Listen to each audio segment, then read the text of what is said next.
બનાસકાંઠા જિલ્લામાં દારૂની લાઇનની ગાડીએ મારી પલટી, ગાડીમાંથી દારૂ જ દારૂ રોડ ઉપર। બનાસકાંઠા જિલ્લાના માવશરી વિસ્તારની બોર્ડર ઉપરથી દારૂની હેરાફેરી કરતો એક બુટલેગર। તારીખ 25 જાન્યુઆરીના થરાદ એક અધિકારીએ પીછો કર્યો હતો, પરંતુ આ બુટલેગર ગાડી લઈ અને પાછો રાજસ્થાન ભાગી છૂટ્યો હતો।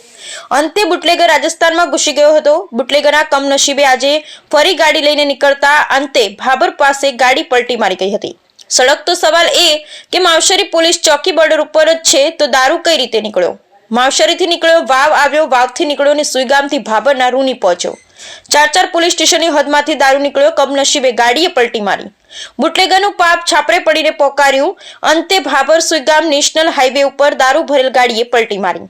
ભાબરના રૂની ગામના પટિયા પાસે દારૂ ભરેલ ગાડી પલટી ખાઈ જતા ઘટના સ્થળે લોકોના ટોળે ટોળા દોડી આવ્યા। રૂની પાટિયા પાસે રોડ પર દારૂની રેલમછેલ જોવા મળી।